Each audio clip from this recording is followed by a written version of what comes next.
صلی علی نبینا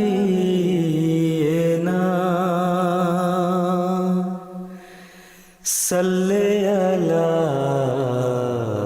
محمد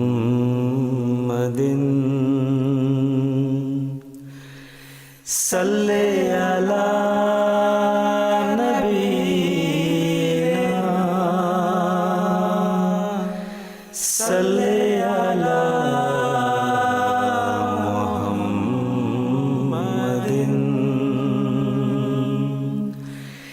صلی علی حبیبنا صلی علی محمد صلی علی رحیمنا صلی علی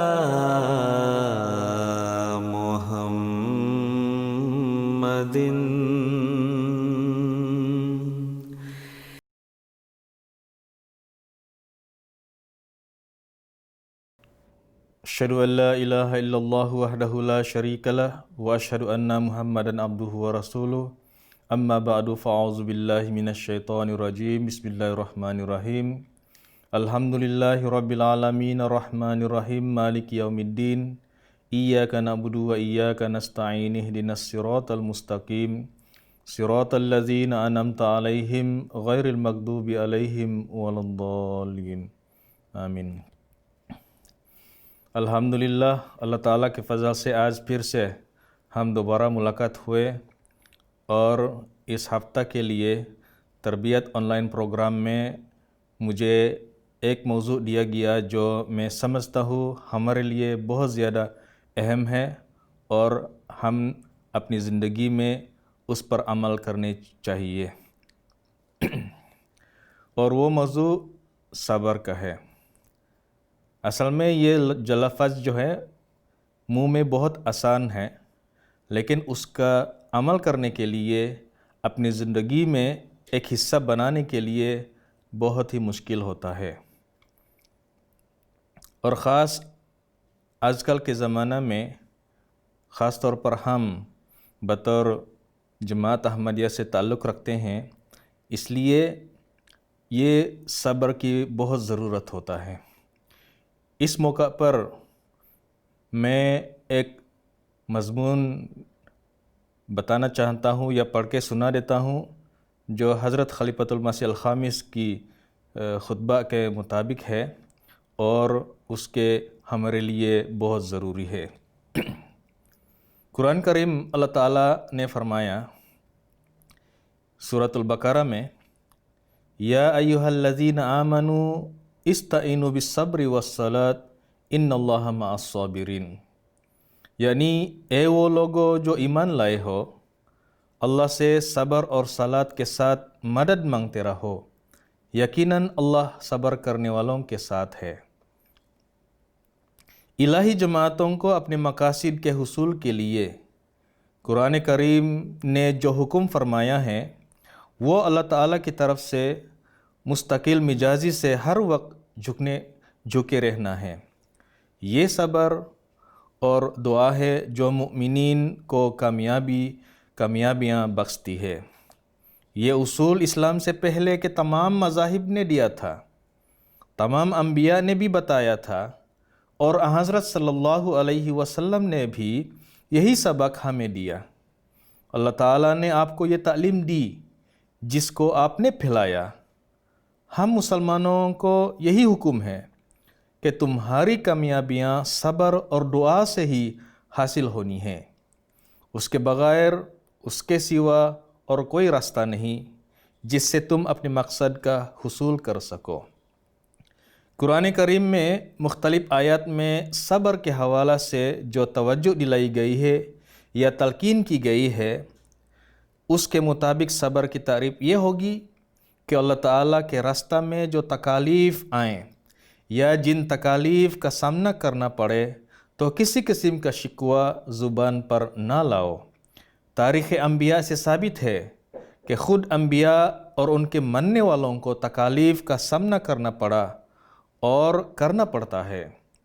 حضرت صلی اللہ علیہ وسلم سے زیادہ اور کون خدا تعالیٰ کا پیارا ہو سکتا ہے؟ لیکن ہم جانتے ہیں، تاریخ سے پتہ لگتا ہے کہ آپ صلی اللہ علیہ وسلم کو اور آپ کے ماننے والوں کو بھی جن تکالیف سے گزرنا پڑا وہ ظاہر و باہر ہیں۔ لیکن آپ صلی اللہ علیہ وسلم نے اپنے صحابہ کی ایسے رنگ میں تربیت فرمائی تھی کہ شکوہ تو دور کی بات ہے، ان پر جب کبھی تکالیف آئیں یا جنگیں ٹھونسی گئیں یا کسی بھی قسم کا ظلم کیے گئے تو صبر اور دعا کے ہتھیار ہوتے تھے جو انہوں نے استعمال کیے۔ یہ قدرتی بات ہے کہ جب لمبا عرصہ تکلیفوں اور سختیوں کی زندگی سے گزرنا پڑے تو ایک انسان ہونے کی وجہ سے اسے تکلیف کے دور سے جب انسان گزرتا ہے تو وہ پریشان بھی ہوتا ہے کہ کب وہ زمانہ آئے گا جب ہمیں ان تکلیف اور سختیوں سے نجات ملے گی، کب ہم فتح یاب ہوں گے، کب ہمارا دشمن خدا تعالیٰ کی پکڑ میں آئے گا۔ اللہ تعالیٰ مؤمنوں کو تسلی دیتے ہوئے فرماتا ہے کہ یاد رکھو خدا تعالیٰ تم صبر کرنے والوں کے ساتھ ہے، یعنی اللہ تعالیٰ قرآن کریم دوسری جگہ میں بھی یہ فرمایا ہے ان اللہ مع الصابرین۔ پس اللہ تعالیٰ کے ساتھ کو قائم رکھنے کے لیے صبر اور دعائیں کرو۔ اللہ تعالیٰ کا ساتھ تو ایسا ساتھ ہے جو نہ صرف اس دنیا میں بلکہ مرنے کے بعد بھی ساتھ ہے۔ ایک مومن مرنے کے بعد بھی اللہ تعالیٰ کے انعاموں کا وارث بنتا ہے، دنیا اور آخرت کے اس کے ساتھ کے لیے تکالیف کو برداشت کرتے ہوئے مستقل مزاجی سے اس سے تعلق جوڑتے رہوے اور دعاؤں کے ساتھ اللہ تعالیٰ کی مدد مانگتے چلے جاؤ۔ اللہ تعالیٰ سے مدد مانگنا کس طریقے سے ہے؟ جیسے کہ میں نے بتایا قرآن کریم میں اللہ تعالیٰ نے حکم دیا ہے، فرمایا ہے استعینوا بالصبر والصلاۃ، اللہ تعالیٰ سے مدد مانگنا ہے، لیکن کیا طریقہ ہے؟ تکلیف آئیں تو ان کو برداشت کر لو، یہ ہمارا کام ہے۔ ان سے پریشان نہ ہو، ان کی وجہ سے کسی قسم کا ابہام یا شبہ ہمارے دلوں میں پیدا نہ ہو۔ مستقل مزاجی کے ساتھ اور لگاتار اس سے تعلق جوڑے رکھو۔ یہ نہیں کہ آج دعاؤں پر زیادہ زور دے دیا، آج نمازیں پڑھ لیں، اگلے دن نمازوں کی طرف توجہ نہ ہوئی، بلکہ اللہ تعالیٰ کی یاد ہمیشہ ایک مومن کے دل میں رہنی چاہیے اور ہونی چاہیے۔ بس جب یہ چیز ہوگی اللہ تعالیٰ سے تعلق ہوگا اور مومنوں دعاؤں سے اس سے مانگ رہا ہوگا تو پھر اللہ تعالیٰ اپنے فضل بھی فرماتا ہے۔ صبر کا یہ معنی بھی ہے کہ اللہ تعالیٰ کے احکامات پر اپنی تمام تر استعدادوں کے ساتھ عمل کرنے کی مستقل کوشش کرتے چلے جانا، اور جیسے بھی حالت ہوں گناہوں سے بچنے کی کوشش کرتے چلے جانا۔ جسے میں نے کہا کہ زندگی جو آج کل خاص طور پر آج کل ہے گناہ کی طرف مائل ہو جاتا ہے۔ اگر ہم بے صبری کا مظاہرہ کرتے ہیں تو گناہ کی طرف زیادہ مائل ہو جاتے ہیں اور اللہ تعالیٰ کے پکڑ میں آئے گا۔ اس لیے صبر کرنے کی ضرورت ہوتی ہے اور دعا کرنے کی ضرورت ہوتی ہے، صرف اللہ تعالیٰ ہمیں بچا سکتے ہیں۔ پس جس شخص کو اس کی بھوک، اس کا ننگ، اس کی تکلیف اور کسی قسم کا لالچ جو اسے دیا جاتا ہے اس بات پر مجبور نہ کرے کہ وہ اللہ تعالیٰ کی رضا سے ہٹ کر کوئی کام کرے تو یہ اعلیٰ درجہ کا صبر ہے۔ اور پھر ہر قسم کے حالات میں نیکیاں بجا لانے کی کوشش کرنا، نیکیوں کے اعلیٰ معیار قائم کرنا، اس کے لیے تکلیف میں سے گزرنا پڑے تو گزرنا، یہ بھی صبر کی ایک قسم ہے۔ بس جو اللہ تعالیٰ کی خاطر ہر قسم کے مشکلات سے گزر کر اور کسی بھی قسم کا لالچ دلانے کے باوجود گناہوں سے بچا اور نیکیوں پر قائم رہا، وہ حقیقی صابر ہے۔ اور پھر یہ ہے کہ جیسے کہ پہلے میں نے بھی کہا ہے کہ مشکلات اور تکلیفوں کے لمبے دور سے گزرنے کے باوجود خدا تعالیٰ پر کوئی شکوہ نہیں، اللہ تعالیٰ کے بھیجے ہوئے پر کوئی شکوہ نہیں۔ جو ایسے عمل کرنے والے ہیں، اسی طرح اظہار کرنے والے ہیں، وہ پھر حقیقی صابر کہلاتے ہیں۔ مطلب کسی قسم کا لالچ، کسی قسم کی تکلیف انہیں ایمان سے نہیں ہٹا سکتی، اور پھر یہی نہیں بلکہ ان تکالیف پر انہیں نہ ہی نبی سے نہ خدا سے کوئی شکوہ ہوتا ہے۔ کہ کچھ لوگ پہلے جب آسانی میں گزر رہے ہیں، اچھی زندگی گزر رہے ہیں، وہ تعریف کرتے ہیں، شکر کرتے ہیں اللہ تعالیٰ اور انبیاء پر اور نبی پر، اللہ تعالیٰ کے پیغمبر پر، لیکن جب بھی کوئی مشکلات آ جاتے ہیں، کوئی ابتلا آ جاتے ہیں، کوئی دکھ آ جاتے ہیں، تو پھر فوراً منہ سے کہہ دیتے ہیں کہ یہ اللہ تعالیٰ کیا ہو گیا ہے، یا پیغمبر شاید جھوٹا ہے۔ اس لیے یہ نہیں ہونی چاہیے، بلکہ ہم یہ کوشش کرنی چاہیے اور یہ سمجھنا چاہیے جو بھی ہم پر مشکلات ہے وہ ایک ابتلا ہے جو ہم صبر کرنے کا مظاہرہ کرنا ہے، دکھانا ہے۔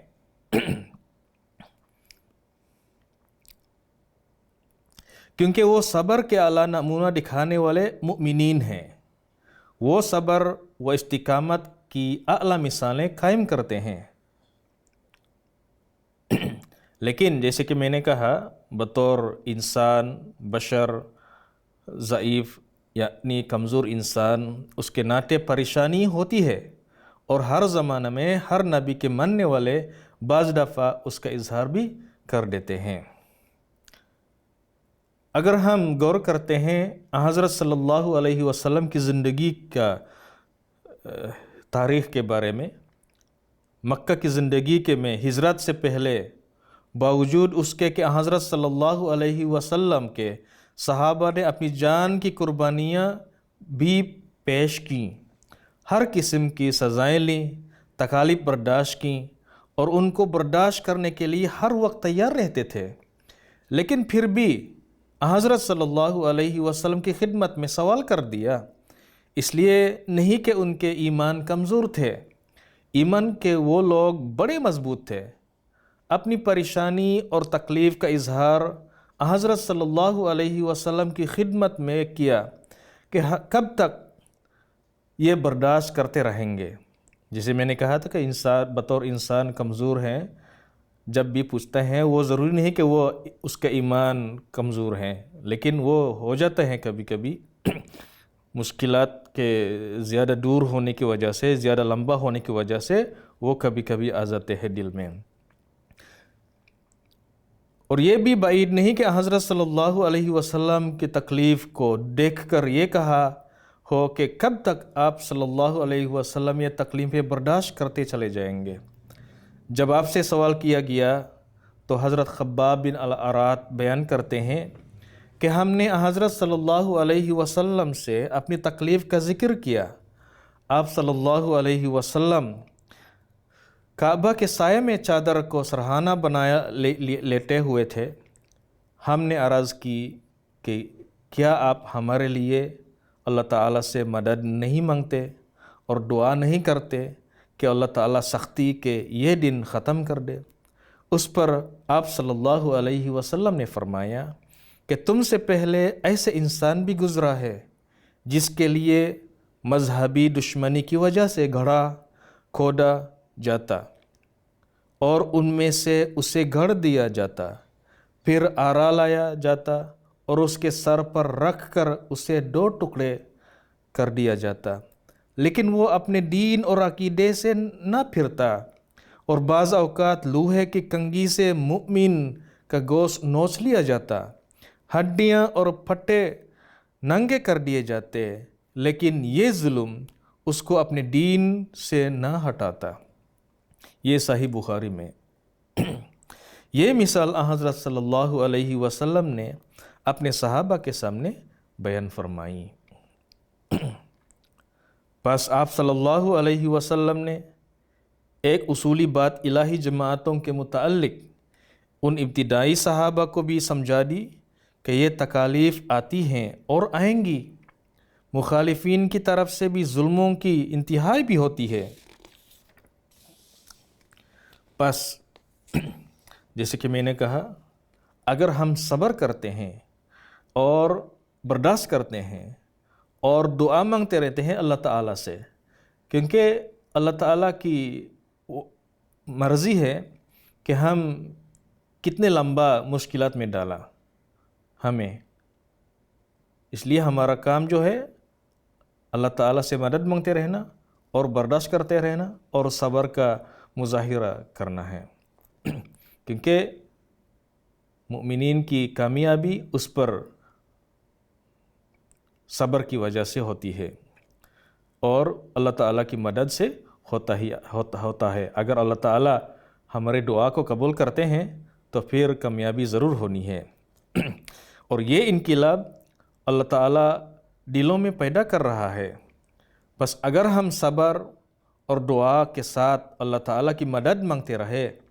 اللہ تعالیٰ کے آگے جھکے رہے، تو انشاءاللہ تعالیٰ ہم یہ انقلاب دیکھیں گے۔ لیکن شرط ہے کہ برداشت، صبر اور دعا میں مستقل مزاجی یا استقامت بہت ضروری ہے۔ اللہ تعالیٰ فتوحات ان کو دیتا ہے جن کے ایمانوں میں پختگی ہو، جن کے صبر کا معیار اعلیٰ ہو، جن کو اللہ تعالیٰ نے وعدوں پر یقینی کامل ہو۔ یہ دکھ اور عارضی تکلیفیں ایمانوں میں جلا پیدا کر رہی ہوں، ان کو پتہ ہو کہ یہ تو ہمارے لیے کھاد کا کام دینے کے لیے ہے، بس ہمارا کام ہے کہ عارضی ابتلاؤں اور مشکلات سے صبر و استقامت دکھاتے ہوئے گزرتے چلے جائیں، اپنی دعاؤں میں پہلے سے بڑھ کر توجہ کریں، کیونکہ جیسے کہ میں نے کہا کامیابی اللہ تعالیٰ نہیں دینا ہے اور کوئی دینے والا نہیں۔ ایک جگہ اللہ تعالیٰ نے یہ بھی بتایا ہے کہ وہ کون لوگ ہیں جو صبر اور دعا سے کام لیتے ہیں، جیسے کہ میں نے کہا شروع میں کہ کس طرح مدد مانگنا چاہیے، کس طرح کا صبر دکھانا چاہیے، اور جیسے کہ میں نے کہا صبر کہنے میں بہت ایزی ہے کہ میں صبر کروں گا، میں برداشت کروں گا، میں دعا کرتا رہوں گا، لیکن کبھی کبھی دل میں آ جاتے ہیں کہ کب تک برداشت کروں گا، کب تک صبر کا مظاہرہ کرتا رہوں گا، کیونکہ کچھ لوگ یہ کہتے ہیں کہ صبر کا حد بھی ہوتا ہے۔ لیکن اگر ہم غور کرتے ہیں حضرت صلی اللہ علیہ وسلم کی زندگی کا تاریخ دیکھیں، وہ بہت تاکید کرتے ہیں کہ صبر کرے اور صبر کرے۔ اللہ تعالیٰ فرماتا ہے وَاسْتَعِينُوا بِالصَّبْرِ وَالصَّلَاةِ وَإِنَّهَا لَكَبِيرَةٌ إِلَّا عَلَى الْخَاشِعِينَ، اور صبر اور نماز کے ساتھ مدد مانگو، اور یقیناً یہ عجزی کرنے والوں کے سوا سب پر بوجھل ہے۔ اس لیے میں نے کہا تھا بہت مشکل ہے، صبر دکھانے میں بہت مشکل ہے۔ جیسے کہ کبھی کبھی شادی کے بعد میاں بیوی کے تعلقات میں اگر صبر کا جو جذبات بہت کم ہیں تو وہ رشتہ، وہ تعلقات ختم ہو جاتے ہیں جلدی۔ اس لیے صبر کہنے میں آسان ہے، لیکن عمل کرنے میں، دکھانے میں بہت مشکل ہوتا ہے، اور خود اللہ تعالیٰ نے فرمایا وَإِنَّهَا لَكَبِيرَةٌ إِلَّا عَلَى الْخَاشِعِينَ، اور یقیناً یہ عجزی کرنے والوں کے سوا سب پر بوجھل ہے۔ یعنی اللہ تعالیٰ سے تعلق میں وہی لوگ آگے بڑھ سکتے ہیں، صبر انہی لوگوں میں پیدا ہوتا ہے جو عجزی دکھاتے ہیں۔ کبھی متکبر آدمی صبر کا مظاہرہ نہیں کر سکتا، جو تکبر لوگ ہیں وہ صبر نہیں کر سکتا۔ کبھی متکبر آدمی اللہ تعالیٰ کے حضور اس طرح نہیں جھکتا جو اس کے حضور جھکنے کا حق ہے، مشکل ہے۔ اور جب یہ نہیں ہوتا تو اللہ تعالیٰ کی حمایت سے بھی محروم رہ جاتا ہے۔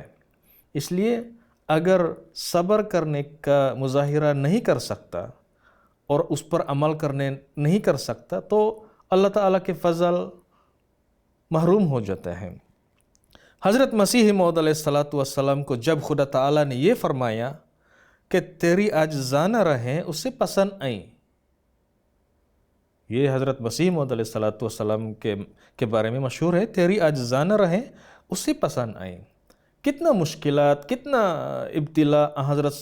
حضرت مسیح موعود علیہ الصلاۃ والسلام کے اوپر ہوا ہے، پھر بھی حضرت مسیح موعود علیہ الصلاۃ والسلام نے بہت عجزی دکھاتے ہیں، صبر دکھاتے ہیں، برداشت کرتے ہیں، اس لیے اللہ تعالیٰ نے اس کو پسند کیا۔ تو وہی اعلان تھا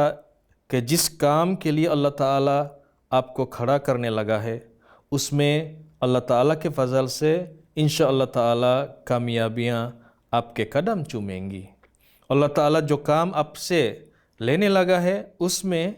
اللہ تعالیٰ اس قدر برکت ڈالنے والا ہے کہ تمام طرف مخالفتوں اور دشمنیوں کے باوجود انجام کار آپ کے مشن نے کامیاب ہونا ہے، اور اللہ تعالیٰ کے فضل سے ہو رہا ہے۔ اور ہم یہ دیکھ رہے ہیں، آج کل ہم دیکھ رہے ہیں، جو پیدائشی احمدی ہیں اور جو نیا مبین ہے وہ دیکھ رہے ہیں، اور آج کل مشکل نہیں ہے، ہم فوراً پتہ لگ سکتے ہیں کہ جماعت کی جو ترقی کر رہے ہیں یا نہیں۔ انٹرنیٹ، میڈیا، سوشل کے تھرو سے جتنا مخالفت کوشش کرتے ہیں، جتنا دشمن کوشش کرتے ہیں، وہ جماعت کی جو ترقی ہے، کامیابی ہے، وہ بہت تیزی کے ساتھ بڑھ رہے ہیں۔ اور یہ اللہ تعالیٰ کا وعدہ ہے، اللہ تعالیٰ نے جو وعدہ فرمایا ہے کہ لِيُظْهِرَهُ عَلَى الدِّينِ كُلِّهِ وَلَوْ كَرِهَ الْكَافِرُونَ، جتنا بھی وہ نفرت کریں، لیکن اگر اللہ تعالیٰ نے وعدہ کیا کہ وہ کامیاب ہوں گے تو روکنے والا کوئی نہیں، ہم انسان کیا کوئی بھی نہیں کر سکتا۔ ایک مومن کی زندگی بھی خدا کی رضا کے حصول کے لیے ہے، اور مرنے کے بعد بھی جو زندگی ہے اس کو بھی یہی یقین قائم کرتا ہے کہ اس دنیا میں اللہ تعالیٰ کی خاطر جو تکالیف اور مشکلات ہیں یہ ہنستے کھیلتے برداشت کر لو گے تو آخری زندگی میں اللہ تعالیٰ کے انعامات کے وارث بن جاؤ گے۔ یقیناً یہ مشکلات اللہ تعالیٰ کے وعدہ کے مطابق اللہ تعالیٰ سے ملانے کا باعث بنے گی۔ اللہ تعالیٰ فرماتا ہے دوسری آیت میں، الذین یظنون انہم ملاقو ربہم وانہم الیہ راجعون، یعنی کہ عاجزی دکھانے والے اور صبر اور استقامت دکھانے والے اور دعا کرنے والے، یہ وہ لوگ ہیں جو یہ یقین رکھتے ہیں کہ وہ اپنے رب سے ملنے والے ہیں، اور یہ کہ اس کی طرف لوٹ کر جانے والے ہیں۔ اس لیے جیسے میں نے کہا، صبر کس کو دکھانا ہے؟ اگر ہم یقین کرتے ہیں، یقین رکھتے ہیں کہ ہمارے مرنے کے بعد اللہ تعالیٰ ہم پر فضل کرے گا، ہمارے نسلوں کو فضل کرے گا، ہمارے وارث کو فضل کرے گا، اگر ہمارے پاس وہ یقین ہے، ایمان ہے، عقیدت ہے، تو پھر اور کوئی چارہ نہیں صرف عمل کرنے کے سوا۔ اس لیے زیادہ سے زیادہ کوشش کرنی چاہیے۔ ایک مومن دنیا داروں کی طرف سے کھڑے کیے جو ہوئے مصائب اور مشکلات سے بچنے کے لیے خدا تعالیٰ کے حضور عجزی سے جھکتے ہوئے اللہ تعالیٰ کی مدد طلبگار ہوتا ہے۔ اس کا صبر، اس کی دعائیں انہیں پھر عجزی میں مزید بڑھاتی ہے تاکہ وہ اللہ تعالیٰ کے مزید فضلوں کا وارث بنتا چلا جائے۔ اس کے پائے استقلال میں کبھی لغزش نہیں آئی۔ آج یہ اعجاز، یہ سوچ اللہ تعالیٰ کے فضل سے ایک احمدی کی ہے، اور ایک احمدی کو ہی حاصل ہے کہ عاجز بنتے ہوئے خدا تعالیٰ کی مدد کی تلاش میں رہتا ہے۔ جیسے کہ میں نے کہا، ہم بطور احمدی آج کل کے زمانہ میں احمدی مسلمان ہیں، اور حضرت مسیح موعود علیہ الصلاۃ والسلام اور خلفائے کرام نے ہمیں وہ صحیح تعلیم دیا ہے، صبر کا کس طرح کرنی چاہیے، صبر کا کس طرح دکھانی چاہیے، وہ ہمارے پاس ہیں۔ اس لیے عجزی کے ساتھ اللہ تعالیٰ کے حضور جھکتا ہے، عاجزانہ رہیں اختیار کرتے ہوئے نیکیوں میں قدم آگے بڑھاتا ہے، اور اللہ تعالیٰ کا وعدہ ہے بشر الصابرین، اور ان اللہ مع الصابرین کا یہ اعزاز حاصل کرنے کے لیے ہر قسم کے مشکلات میں سے گزرتا چلا جاتا ہے، بلکہ جان تک کا نذرانہ پیش کرنے میں کوئی عار نہیں سمجھتا۔ انہی لوگوں کو خدا تعالیٰ نے یہ خوشخبری بھی دی ہے کہ اولئک علیہم صلوات من ربہم ورحمۃ واولئک هم المہتدون، کہ یہی وہ لوگ ہیں جن پر ان کے رب کی طرف سے برکتیں نازل ہوتی ہے اور رحمت بھی ہے، اور یہی وہ لوگ ہیں ہدایت پانے والے ہیں۔ اس لیے خاص طور پر ہجرت کرنے والے، دین کی وجہ سے ہجرت کرتے ہیں، جو پاکستان سے خاص طور پر ملیشیا میں آئے، ہم سب جانتے ہیں کہ مشکلات میں گزر رہے ہیں، لیکن اچھی عقیدت کے ساتھ، صحیح معنوں کے ساتھ صبر اور برداشت کرنا چاہیے، اور ہم اللہ تعالیٰ سے زیادہ مدد مانگنا چاہیے۔ کبھی منہ پہ شکوہ نہیں ہونی چاہیے، اور خاص طور پر آج کل کے زمانے میں اپنے پیارا امام سے رابطہ کرتے رہنا چاہیے، کہ زیادہ سے زیادہ دعا کرنی چاہیے، اور صبر کے عمل کو وہ زیادہ سے زیادہ کوشش کرنی چاہیے، تاکہ اللہ تعالیٰ کا جو فضل ہے ہم پر نازل فرمائے۔ خدا تعالیٰ ہمارے ان ابتلاؤں پر صبر کی وجہ سے ہم پر برکت نازل فرما رہا ہے، جن کو ہم اپنے آنکھوں سے دیکھ رہے ہیں، اور ہم ہی ہیں جنہیں ہدایت یافتہ ہونے کی سند بھی اللہ تعالیٰ عطا فرما رہا ہے۔ بس ہمارا کام ہے، اور جو بھی ہم پر گزر جائیں، کبھی صبر اور دعا کا دامن کو ہاتھ سے نہیں جانے دینا، کبھی اس کو نہیں چھوڑنا، تاکہ اللہ تعالیٰ کے فضلوں کے ہم وارث بنتے چلے جائیں۔ اللہ تعالیٰ ہمیں اس کی توفیق عطا فرمائیں، آمین۔ اور جیسے کہ میں نے کہا، صرف احمدی ہی جو اصل صبر اور برداشت کا مظاہرہ کر سکتے ہیں، اس لیے اس امید کے ساتھ کہ ہم جتنے بھی مشکلات میں بطور احمدی، بطور پاکستانی احمدی، بطور لوکل احمدی جو مشکل میں ہیں، وہ بھی برداشت کرنے کا جو طریقہ ہے، صبر کرنے کا جو طریقہ ہے، وہ اللہ تعالی ہمیں مدد فرمائیں، آمین۔ السلام علیکم ورحمۃ اللہ وبرکاتہ۔ صلی علی نبینا صلی علی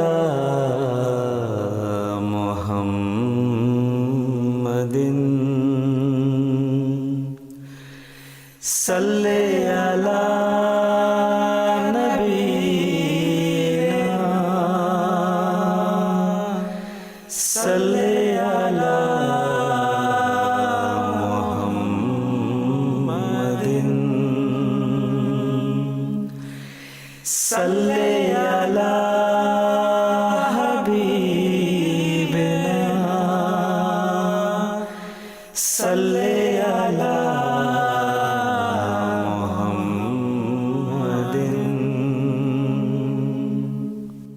صلی علی رحیمنا صلی علی محمد